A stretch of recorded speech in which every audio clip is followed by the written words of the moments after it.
Hello, Vets of Tomorrow. Today I'm going to speak with Elwin van Oldenborgh, who is the president of the International Veterinary Student Association. We're going to talk about what the IVSA is and also about what they do for the welfare of the species veterinary student and their involvement in animal welfare activities. Hello. Hello. Will you just introduce yourself? Yeah, so my name is Elwin. I'm 22 years old, currently a fifth year student at Utrecht University, veterinary medicine, specialization of small animals, and currently I'm also the president of IVSA, so the International Veterinary Student Association, which is a full-time position which I travel all over the world for to basically talk to people about veterinary students, what we want, what we do, and what people can do for us. Now, IVSA, can you just tell us a little bit more about the organization? Yeah, so the IVSA is the largest veterinary student association in the world. We're a worldwide organization with members all over the world, basically every continent. We have members. In total, we're in 70 countries right now, but we're still expanding. Every year we get some new countries that apply. And we are managed by an international board, of which I am currently the head. So we are with 8 people from all over the world. Currently we have people from Europe, but also South Africa, Indonesia, and the United States, who manage the whole thing. And we also have 2 international conferences a year, which hold our General Assembly. So people from all over the world fly in to discuss the future of IVSA, what we've been doing. And the next one will be in 2 weeks, actually, in Morocco. So 100 people from all over the world will fly in to discuss basically the future of veterinary medicine, which I think is very cool, to have that opportunity to discuss with every person from all different backgrounds what the future of veterinary medicine should look like. Because if you look at someone from Europe and someone from Southeast Asia, you can already see the cultural differences, but also the difference in the way they practice veterinary medicine. And I think there's a lot to be learned from one another to raise veterinary medicine standards worldwide, just by sharing knowledge. So could you just talk us through the structure of the IVSA? Yeah, so IVSA is of course an international organization. So the way we function, we have a global board and we have local member organizations. So if you're a veterinary student in a university, either your university already has a local IVSA member organization, or if you don't, you can set up one. You only need 3 people for it, and you can apply to become an IVSA member organization. Then we encourage local member organizations to organize activities on their own, so exchanges fall under that, but also the specialty weeks of our committees. So under the global flag, we have a couple of committees. We have one standing committee on One Health, so they work with everything One Health, and they also work together with committees from the IFMSA and the IPSF, so the medical and the pharmaceutical students and the dental students on the One Health concept, promoting anything One Health basically, so AMR, tuberculosis, but also animal diseases that can affect humans, not necessarily through disease but also through food management. Then we have our standing committee on animal welfare, which works with animal welfare issues worldwide. They also have an animal welfare week, which local member organizations are encouraged to organize activities on the topic of animal welfare. Then we have our standing committee on wellness, which is for the mental health of students. Basically they do the same thing as the Animal Welfare Committee, but then for the students. Then we have our standing committee on veterinary education, which wants to improve veterinary education worldwide. So they, for example, gather articles from veterinary students worldwide and publish them. And also they're working on an online veterinary library which can be accessed from anywhere, just to try to make the best veterinary education available to anyone. And then we have our working group on alumni. Main purpose is to keep IVSA members involved after they graduate, because they can still give a lot to students as vets, especially as vets. They have more knowledge on the veterinary profession, and if they can give that back to the students, that is only beneficial for the IVSA as a whole. If you want to get more involved on a local level, we also have ambassador programs. Basically, all of our committees have local ambassadors which are encouraged to organize activities on that specific subject locally. So you can either have one for the One Health, which is managed by the OIE, so the World Animal Health Organization. We have animal welfare ambassadors, we have veterinary education ambassadors, and we will be launching the wellness ambassadors soon as well. So basically there's a lot of ways you can get involved with IVSA and to try to improve your veterinary career as a whole.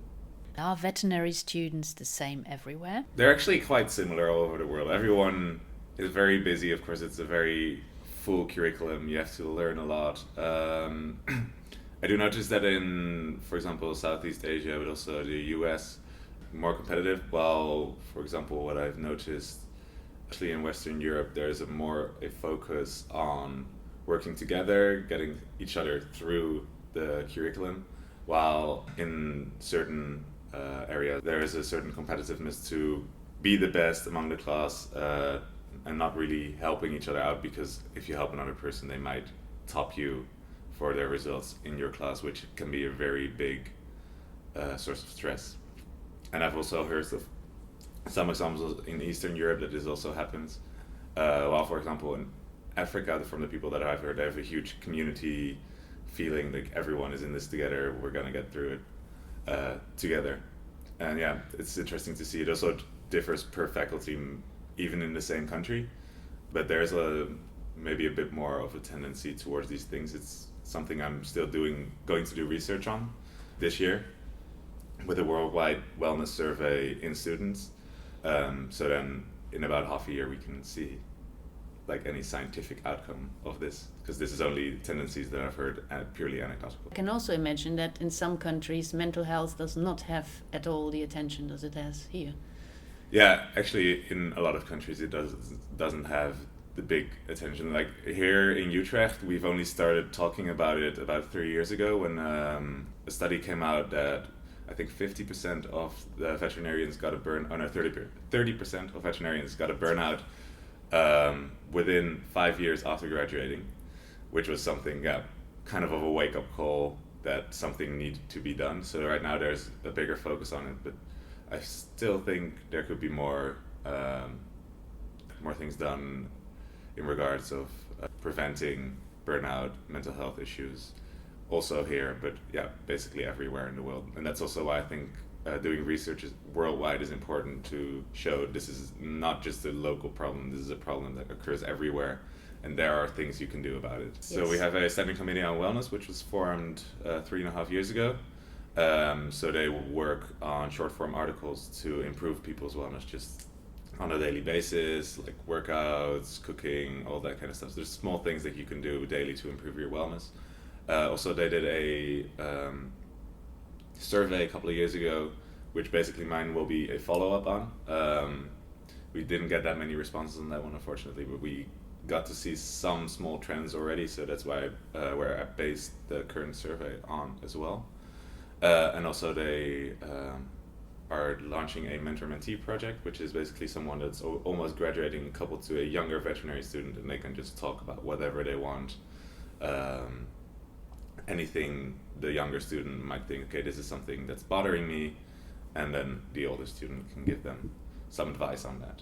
And yeah, that's the main things they have. And also we have some specialty weeks within IVSA, so some committees, they organize a week where local organizations can organize a lot of activities in. So for example, the wellness committee organizes a wellness week in which local chapters, they're motivated to organize anything that's connected with wellness. So it can be a lecture, but also a yoga session. We had one member organization do just music lessons, something like that, which I think is very cool, just to raise awareness for wellness issues and also help them in that certain week. And for example, we also have one for animal welfare, organized by the Animal Welfare Committee. If you're a student and you're listening to this podcast and you think, well, I really would like to get in touch because there are things that are bothering me, what could those students do?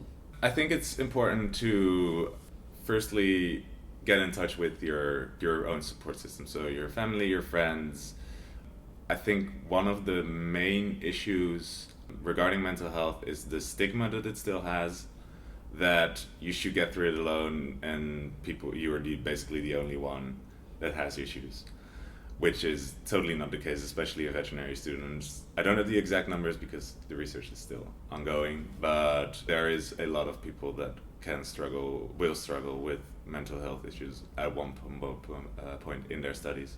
So I think it's very good to talk to that about people and break through that stigma to see, okay, this is something that happens to people and you can get through it together.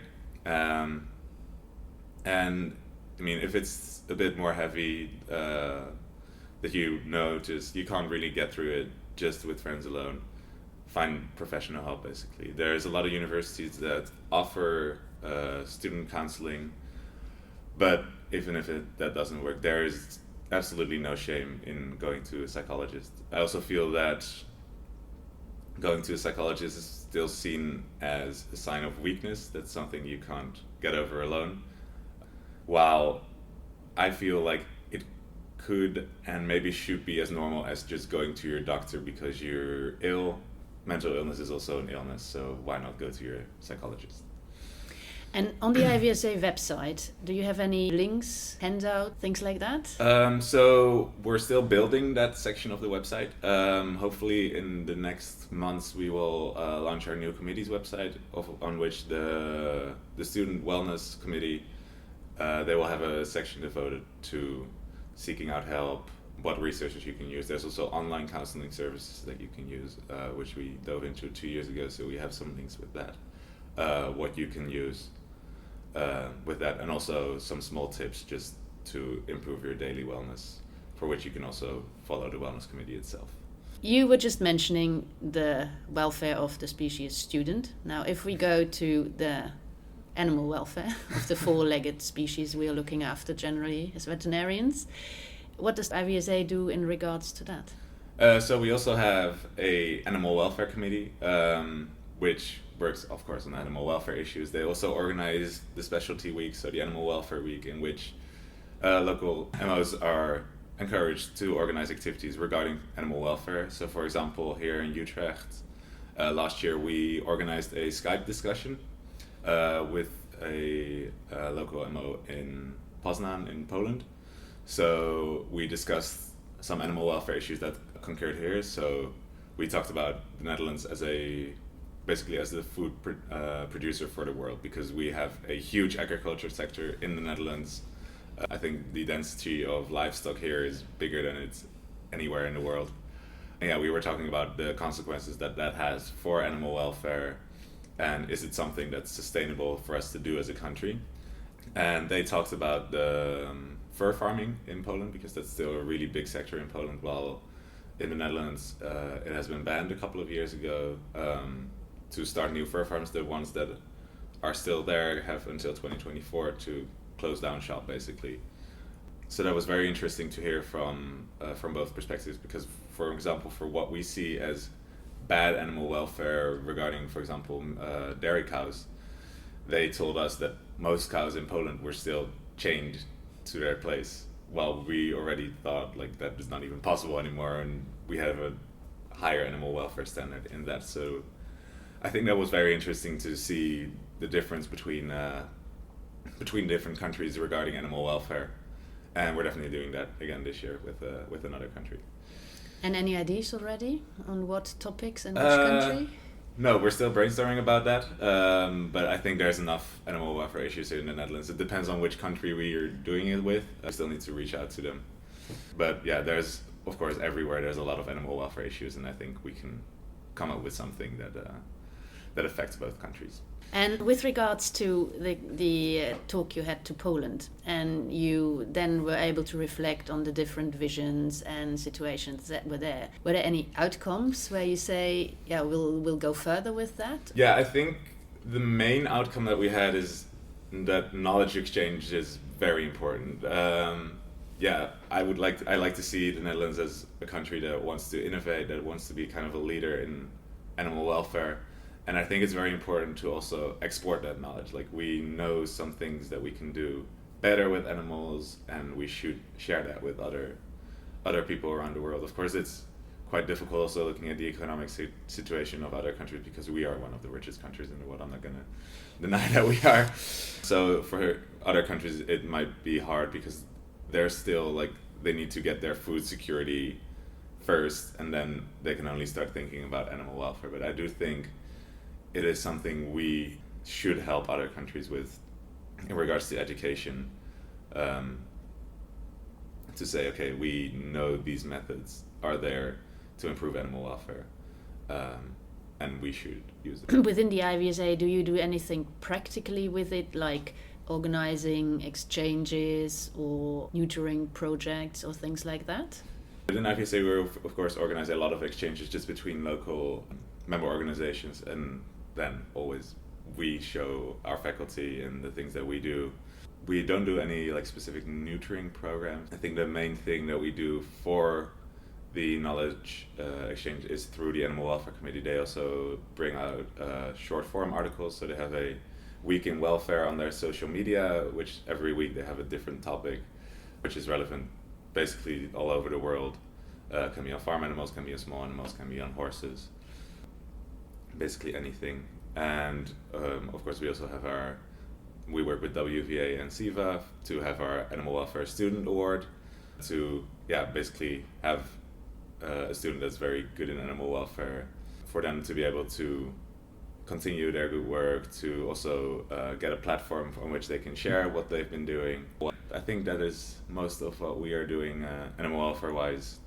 Yeah, of course, at all of our international events we also organize an animal welfare conference that is organized in association with the Animal Welfare Committee and a local member organization. So the next one will be in August in Malaysia, and the last one was in Munich in 2018 in October. So this is basically 3 or 4 days full of lectures on animal welfare, which are usually also a bit specific to the region and to the local member organization that's organizing it. So in Malaysia there will be a bit of a focus on wildlife as well, which I think is pretty cool. And then of course at every international event that we organize, there is always talk of animal welfare between students, which is I think also just very important to bring the students together, because they will start talking about animal welfare at one point, because it's something that basically everyone cares a lot about. You just mentioned the World Veterinary Association Congress, and this year's Congress is to be held in New Zealand, and you're going to travel there. Yes. And you're going to give a talk at the 7th World Veterinary Association's Global Health Summit. And you have touched about the One Health concept earlier on, and you've told us that you were actively seeking the working together of veterinary professionals together with, for example, medical professions. Talking on this Congress, what points are you going to raise? The main topic of the Global Health Summit this year will be climate change. So I was asked to give a talk about climate change and its impact on food security and disease management, and then from a student's perspective. And the main point that I want to raise, and that I want people to take home basically, is that climate change is real and it is affecting us today. It's not a problem anymore that is for the future, it's a problem right now, and something needs to be done about it. Right now we can already see some of the effects, and if we don't do something now, it's only gonna get worse. I think that's the main point I want to drive home, that people that are studying right now will be affected by the way the climate is changing right now. There are of course specific things that us veterinarians will be affected by in climate change. So for example, diseases like tropical diseases that will shift further north and south in their climate zones. There are some diseases that we didn't have at all 10 years ago, and we can already see them occurring in the south of the Netherlands and north of France, for example. And also regarding food production, this will be a very big thing because of the shifting climate zones and also the more extreme weather events that will occur.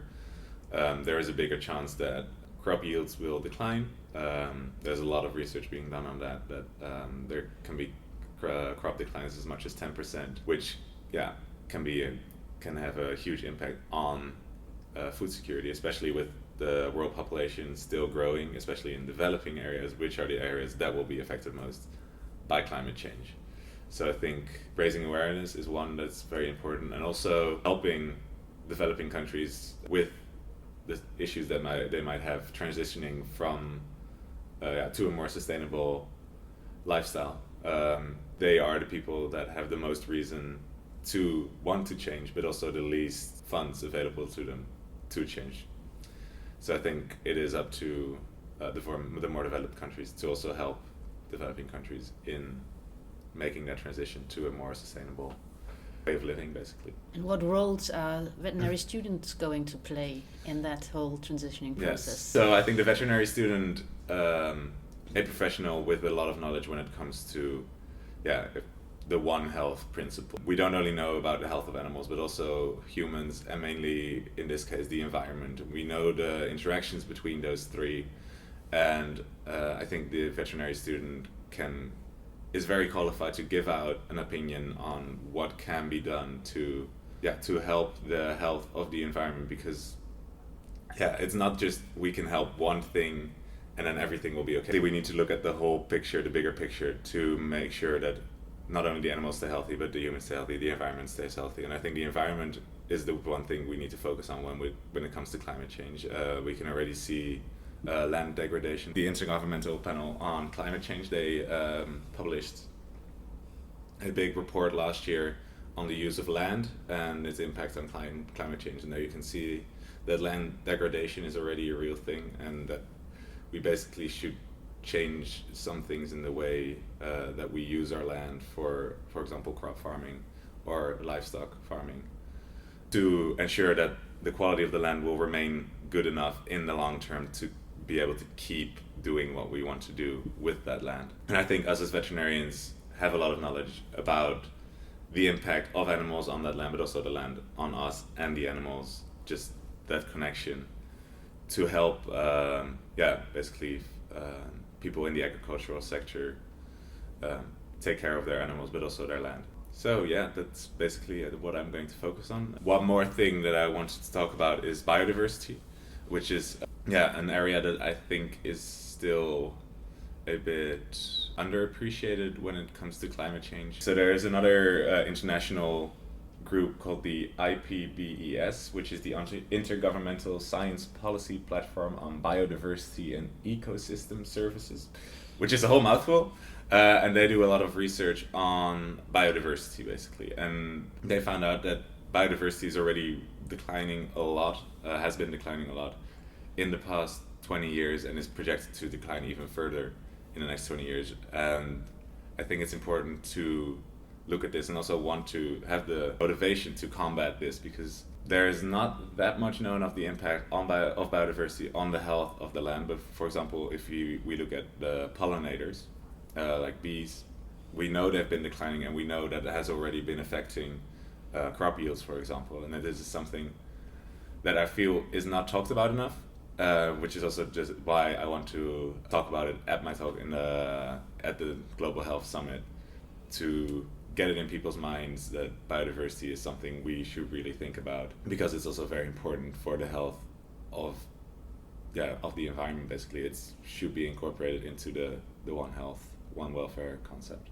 Now you're just raising a very important point, because what you have described is the connection between the animal health, the human health, but also the health of the planet we're living on. And what I saw in the program of this year's Congress is that they're really going to focus on the One Health, One Welfare approach. So what are you hoping to learn from this Congress? I hope that there will be a lot of experts on the different sides of this one welfare approach present. Of course, I know quite a lot about animals as a veterinary student, but I hope there's also experts there on environmental disease, so for example, an ecologist or something like that, or on the human side of things. Because I know some things about it, but I feel like there's still a lot that I can learn as a veterinary professional from those people, and there's also things I can learn then about the animal side of things. So I hope there's just a lot of professionals there from all of these fields which can come into contact with each other, and I hope to try to come up with some solutions for the very big challenge that we're faced with. What would your message be in a couple of words to experienced veterinarians? Why should they care about what you students have to say? Yeah, I think the main point I want to drive home, just as the president of IVSA as well, is that we students, we have a voice, and we are the people that are going to take over this profession. In a couple of years, we will be in the field, and it's going to sound very corny if I say we are the future of the profession, but that's basically what we are. And I think, of course, we can learn a lot from people that have been in the field for a long time, but it also, we can look at things in a new way. So I think it's important to keep up the dialogue between older and newer generations, because we can learn a lot from each other. That's basically my whole, in everything. I feel like talking to each other, we can learn a lot from one another. And yeah, as students, we do think about things a lot, and yeah, basically I would say listen to them. No, very good. One last question. What has working as the IVSA president taught you? A lot. I'll try to summarize it in a bit. For one, I think it taught me to, on a more personal level, to work with an international group of people and also lead a big association and give yourself that challenge, to run that organization, to get as many opportunities for your members out there as possible. And also it gave me the chance to meet a lot of people in very high-ranking positions. I'm very interested in policy making, and basically on the higher level to try to change things for the better. Basically, I'm pretty idealist.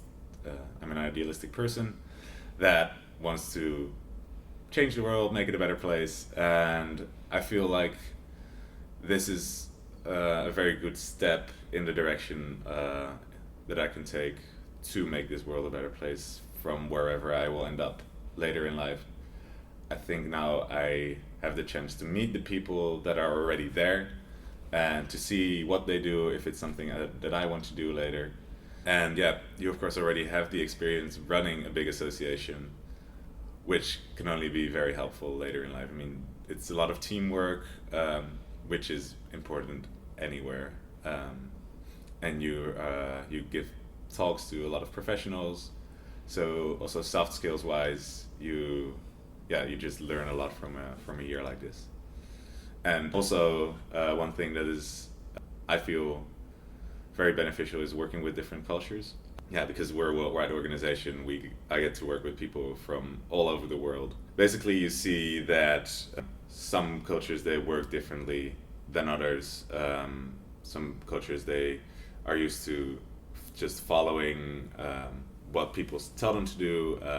Other cultures, they're very much inclined to speak out their opinion, even when it's not the best moment.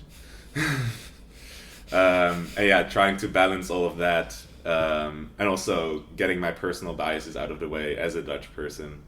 I think it has taught me a lot, because the way we work in the Netherlands is also very different to a lot of the world. Why should students join the IVSA? I think for every student in the world, it's a great opportunity to get to know more about how veterinary medicine is done worldwide, and I think there's only things to be gained from that. There's so much knowledge out there that on an international level that you won't get on a local level, and just speaking to people from another country can already give you a lot. So even participating in one exchange with one other country can already broaden your horizon and give you a better overview of what the world looks like, basically. And also that can help you in your veterinary career, because you know things from other countries which can give you an edge as a veterinary professional. And on a more personal note, it's also a lot of fun, basically. We are still a student organization, so we always talk about the IVSA family, and especially at the big international congresses, you can really see that we have a lot of differences, basically, but we're still veterinary students, and that's what brings us together. We all have a similar mindset. We want to help people. We want to help animals. We want to help people with their animals, and that's what makes a very positive atmosphere in these kinds of congresses. And that's what got me hooked in the first place, was just the positive energy that was surrounding all these events. And that's why I wanted to become the president of the whole thing, because I feel like it has given me so much, and I want to make that experience available for as many people as possible. So if you want to learn more, you can visit www.ivsa.org. Have a lovely day.